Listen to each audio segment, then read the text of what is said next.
Sources of mana come in all shapes and sizes. I had forgotten how long it could take to gather mana when I needed it. In the past, at the height of my power, I could gather mana more quickly than I needed, but that had taken time to develop and needed time to nurture. Starting again from such humble beginnings was a challenge in itself. I found a site of natural beauty and began crafting flowers that could generate mana for me. By the end of the week, I had tapped into a magical spring and created a waterfall. Flowers filtered the water and turned it into mana. Now then, welcome back. No, I am not wearing Terra Steel armor. This is still the Mana Steel armor. Oh, dudes, they're climbing up. This is a blood red moon. It's still very difficult under a blood red moon.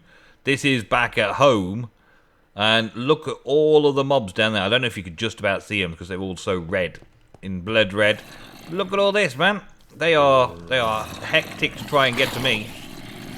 But if that was like on that severe difficulty, can you imagine how bad this would be?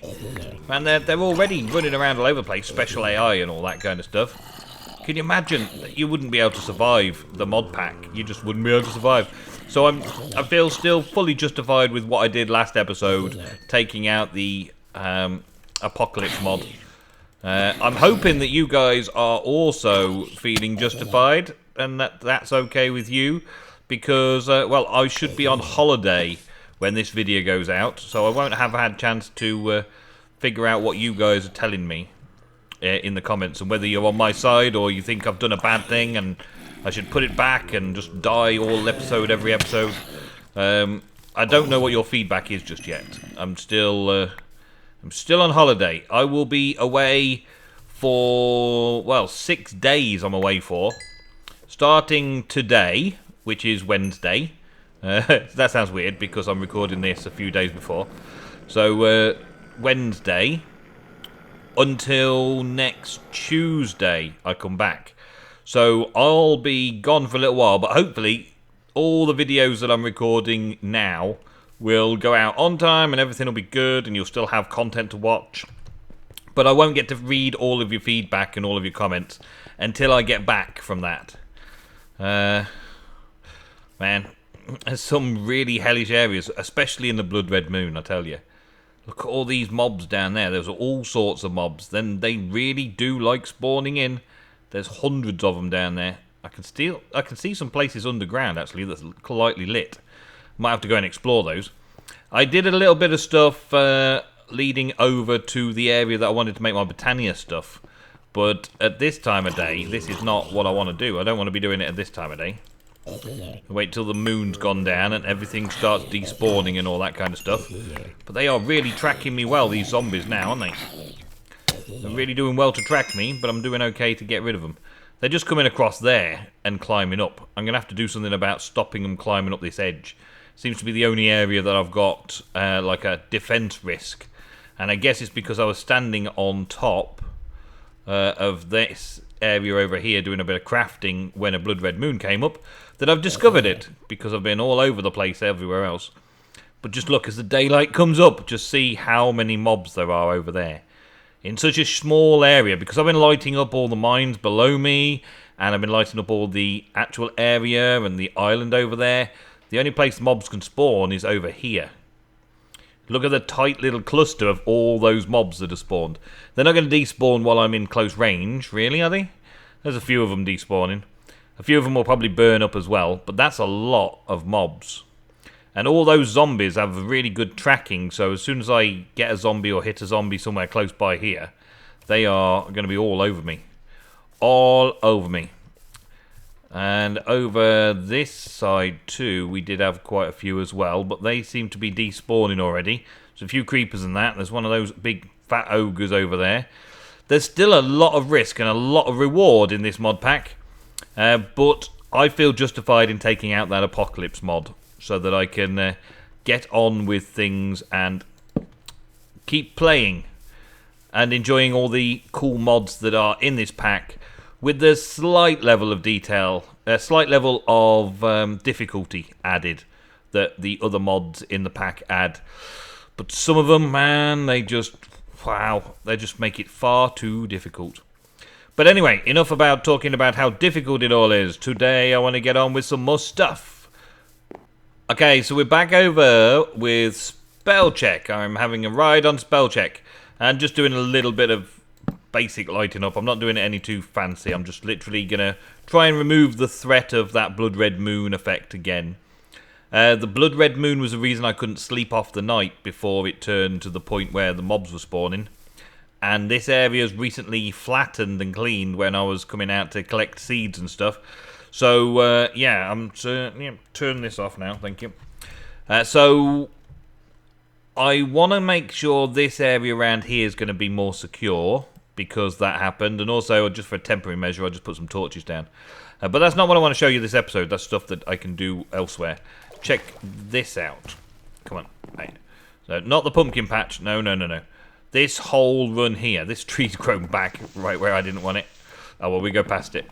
I cut down so many trees to get this road down. And dug through pretty much of a mountainside as well. But it now looks pretty cool. As you can see here, it's very flat. This took a long time to flatten down because it was quite a large area. And the trees are all regrowing to forest it out again. It was quite a large area. You might be able to tell on the map actually how large an area it was, because you can see where the trees are sort of threadbare a little bit. But this leads straight through, straight in to where I wanted to do my Botania mana generation area, just a little ways away from my base. I wanted it just far enough away so that when I'm down here in this area, this isn't chunk loaded. I don't really want it to be chunks that are open all the time, because that adds more things per tick to my world and then it lags me out. So I wanted its own area, like over here. A lot of the automated farms that I want to do this series, thinking about it from a long-term series point of view, I want to spread them right out in the world. So I want to be able to travel on the chocobo between those areas, which is why I started with the chocobos. I now know that I need the full protection of Botania, so I've got my Botania suit that we've just recently done, Botania bow, and I've got my Botania mana sword, just in case this legendary weapon that's going to be will break. And now I've got to work on getting mana to fill the mana tablet, because this sword and armor and all that use the durability from a mana tablet. And all the other things Botania, all the cool bits and pieces of Botania stuff that I need to be an expert druid, I'm going to start making the mana for it over here. I'm still going to craft it over there at base, but as you can see, base isn't loaded at the minute. So automation over the base is not going to affect my performance, and automation over here is not going to affect my performance as we go between the two. So yeah, it's a very vanilla style, but then you needed that in vanilla as well. You didn't want lag machines in vanilla. But over here, this is kind of like the enclosure. It's kind of nice, kind of simple.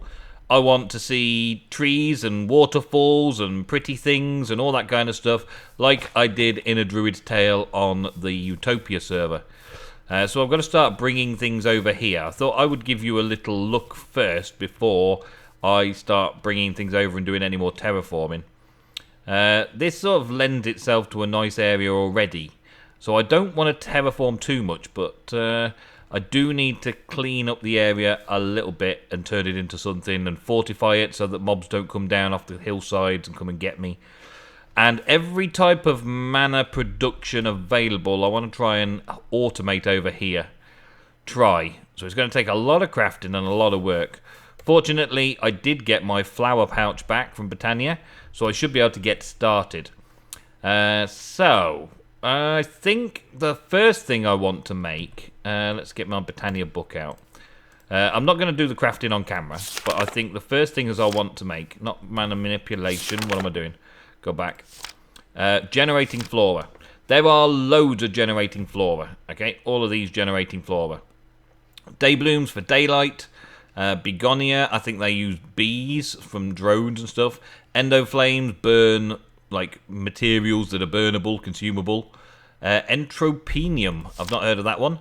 Generate mana, one fact, the block of TNT blast. Okay, so a TNT blast makes that.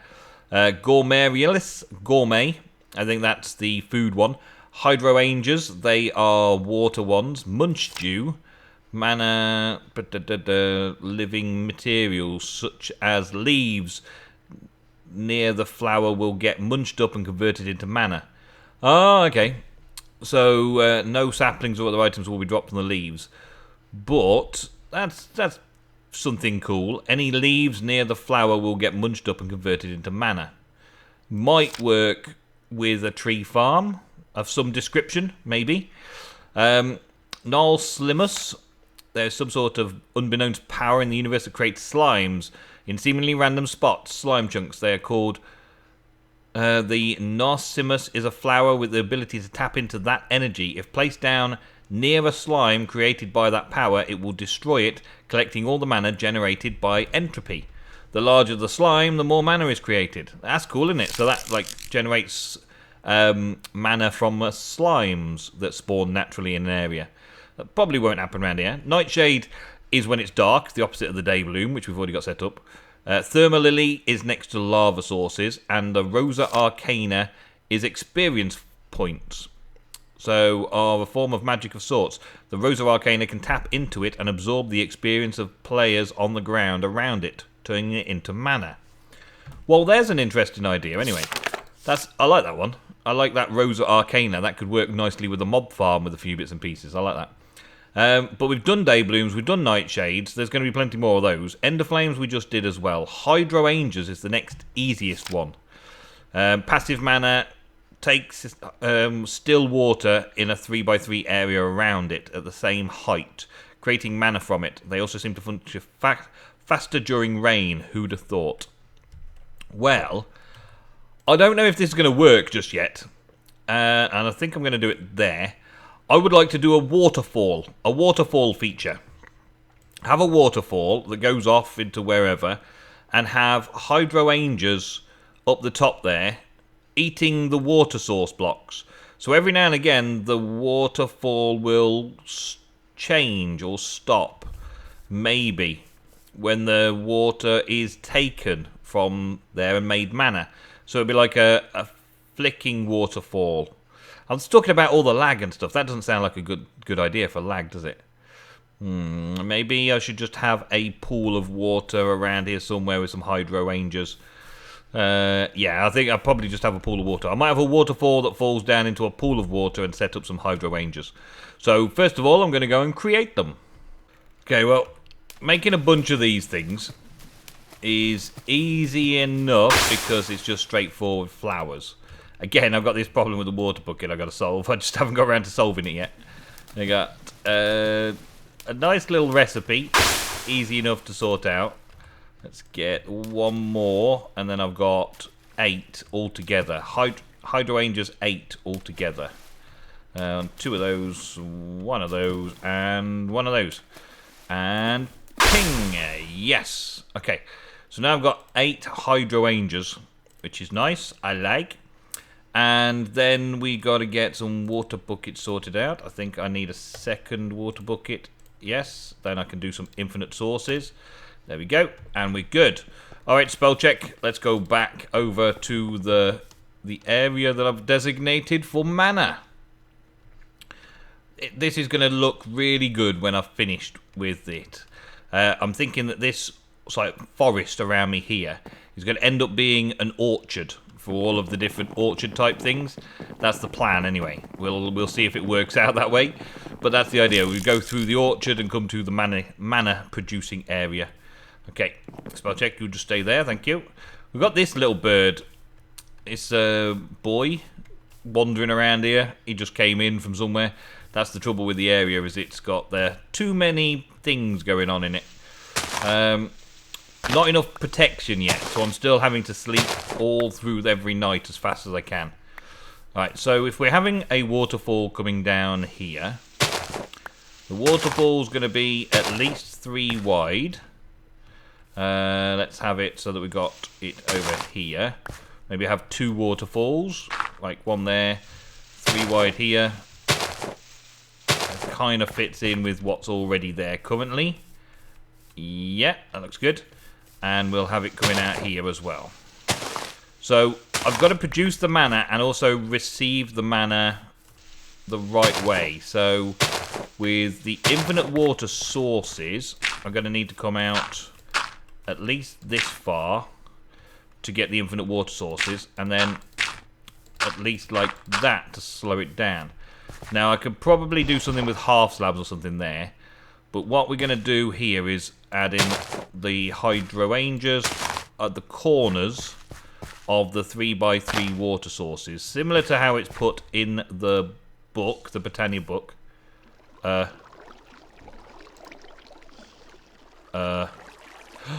not proper water sources from that Pam's Harvestcraft block. Is that weird or what? Okay, have I got some water anywhere close by? Come on, spell check, let's depart. Alright, let's not go too far though, spell check, because there's water right here and I forgot about it. Okay. Let's just jump off again. Let's go down here.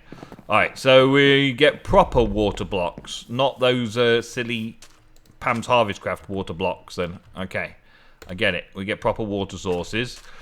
So that Pam's Harvestcraft stuff just makes a bucket that's similar to stuff. Okay, but not quite solid water. Just oh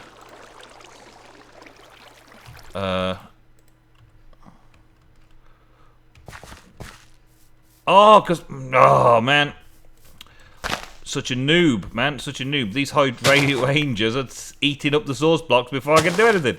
Oh man, it's been so long. It's been so long. It's been so long, and so much fun's been had in other mod packs since I've been playing with Britannia. Completely forgot about it all. But we'll get there. We'll get there. Don't worry, we'll get there. It's easy enough to set up. It's easy enough to set up. Hopefully we can set it up quickly. And that creeper behind me needs to die.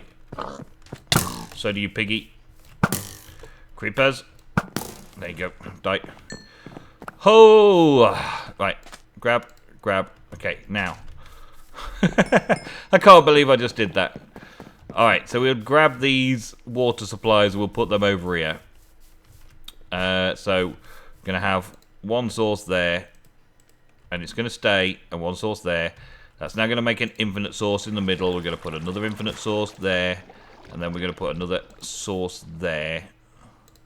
So we end up with an infinite source there as well. We may as well have infinite sources everywhere around here, so it's all nice. There we go. And then I can put the infinite sources in here as well. There we go. There we go. And put one there as well. Why not? There we go. That's all infinite again now, yes? So now these hydrangeas can take that source block from either of the pools at the bottom of the waterfall, and they won't have to worry about it. There we go. I won't have to worry about it anymore. Okay, yeah. And they also have like a 3x3 area around them, so it's only really this corner that can do it. So in order to get some more hydrangea action going on from here, I'm going to need to build up the waterfall slightly. And the only way I can see doing that is by having the waterfall kept in another little 3x3 on top here, like that, and then having the hydrangeas on the top here. So then the water is going to have infinite water sources just here and here, and there, and that should fill that out. That makes the flowing water as well, but it's still got full water block, so the hydrangeas will still get it. And then putting them there will also allow those to suck from the nearest blocks as well. And I could potentially do that one higher up as well, but I think I'll just stick with 6, even though I made 8. Maybe I'll put some up the top as well, because I've got some spares. But that'll do. That will do nicely. And I just need 3 more bits of dirt. And then a mana for collecting the mana. There's a lot of different mana collection available. Well, there's a lot of mana generation available. You're going to swim in the pool? Yeah, go swim in the pool then. Let's take this out so that I can get the infinite sources and put it over here. There we go. I'm so glad I'm getting these infinite water sources now. There we go. And then the 2 hydrangeas can go there, and you can follow me. Follow me. No? Okay. Just get out of the way then, because I'm making a video. Get out of the way or become my lunch. And I'm a druid, so I don't eat meat. Well, I do in this series, I suppose. I forgot about that. Alright, so there we go. And now I could potentially do another little route by making a little hollow out there. So this could then be a decent water feature with a load of hydrangeas just around collecting all the mana. And then I can have the mana spreaders close by as well. What are you? What are you? You are not hostile, that's sure. But what are you? Stay still a minute. I want to see what you are. What are you? A Firefly. Ah, cool. Okay, Firefly. Very nice. Awesome. Okay, so I'm going to get a little bit more done and get a little water feature going here and get the mana collection going. And that should be free mana by water. Awesome. Alrighty, and the final piece of the puzzle. Just need to go back and get a mana pool. I forgot my mana pool, that's all. But we are looking pretty good now, look. Check it out. We got a water feature, a waterfall coming down to all of these hydrosynths. And these have all got the bounding box of the nearest spreader. If we can just about see out, you can see the wireframe on this thing. If I go over it, there you go, look. And same here, the wireframe on that thing. So they're in range of the spreader, which is good. There's the whole, it's a big water feature jobby thingy coming down, which is awesome. And I think I'm just going to have the pool here. I thought about where to put the pools, but I think I'll just put it there. And this guy now can link to that. This guy to link to that. Link to that. Link, link, link. Link, link to that. Link, link, link, link. No. I'm doing the manually changing it round the old school way, and that's not working for me. That to that. To that. Do that. You to there. To there. Aha! You to there. There we go. That's nice and easy. And look how fast this mana pool fills up. Lots and lots of water power. Now we've got water power mana. Awesome.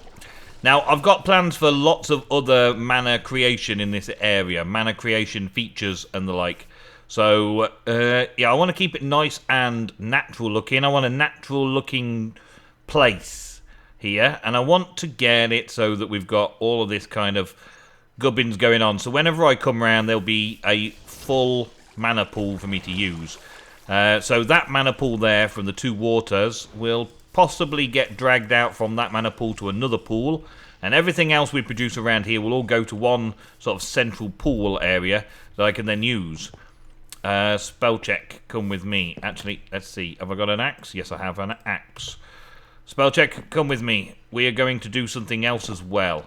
Now, the chunk error that we've got behind one of these gives us the unsightliness, but also managed to give us this thing down here.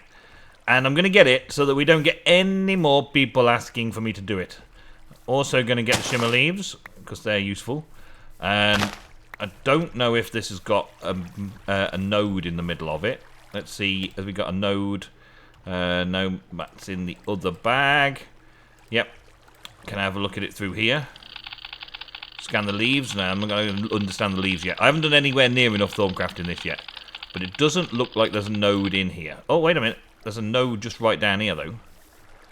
Oh, there's a gap there. There's an aura node there. What kind of aura node is that? That's quite good. That's quite nice. Yeah, that's quite good. An Ordo one, that's good. Okay, so I'll come back for that later. But, yeah, I want to see if I can get a sapling. I figured that having an aura node or two around by my Botania stuff wouldn't be too bad.